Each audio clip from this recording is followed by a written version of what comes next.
Komið sæl, Hákon heiti ég, starfsmaður Umhverfisstofnunar og meðal annars umsjónarmaður Friðlanda Fjallabæki. Ég vil bjóða okkur velkomin á þessa örkynningu á því samráðsferli sem átti sér stað við gerð stjórnunar og verndaráætlunar Friðlands Fjallabæki sem er nú komin út.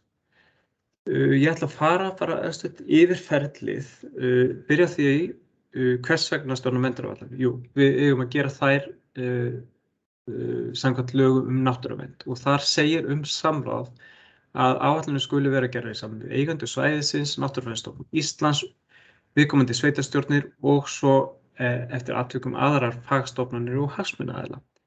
Áætlunin skal svo auglýst í 6 vikur opinberlega þar sem allir hafa möguleika á að senda inn athugasemdir og að lokum áætlunin svo staðfest af ráðherra. Leiðarljós þessar áætlunar í leiðarljósinu er lagt áhersla á samráð og þar segir að varðveita skuli einstök náttúruverðmæti friðlandsins, víðerni og góða upplifun gesta í samráði við hagsmunaaðila.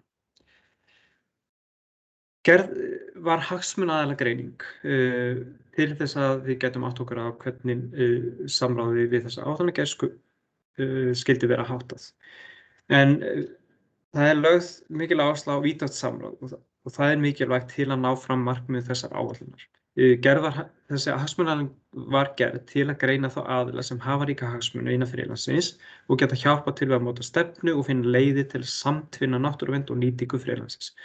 Út frá niðurstöðum þeirrar greiningar var þeim aðilum boðið á fund þar sem sértækir hagsmunir, áherslur og upplýsingar sem aðilinn hefðu fram að færa voru til umfjöllunar. Hagsmunaaðilagreiningu sem gengur út á það að við áttum okkur á hverju eru þessi hagsmunaaðilar, hvaða hlutverki gegna þeir, hversu mikilvægir eru, hversu mikið þeir ættu að koma að gerð áætlunar og hvert framlag þeirra og síðast en ekki síst hvaða áhrif hefur áætlunin á þessa hagsmunaaðila. Vinnan við gerð áætlunar tók rúm 4 ár og þannig að samráðsferlið var allt í gegnum þessi 4 ár.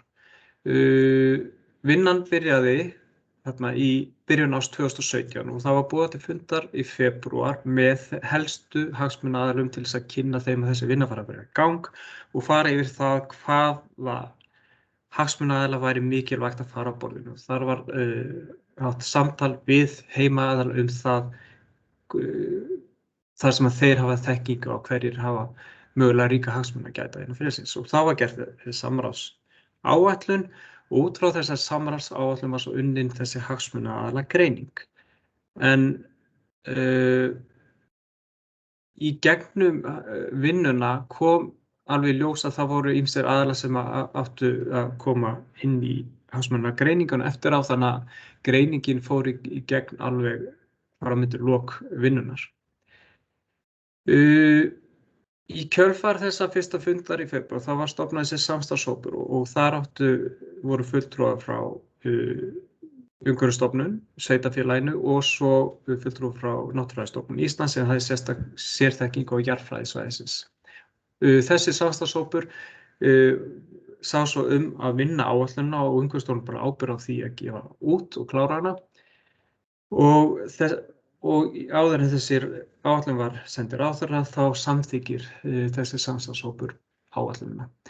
En í ferlinu þá var þarna 18. nóvember var haldinn opinn fundur hér á Hellu og þar sem mættu rúmlega 70 manns og þar var gafst öllum kost á að koma þann fund og leggja eitthvað til málefna inn í áætlunina.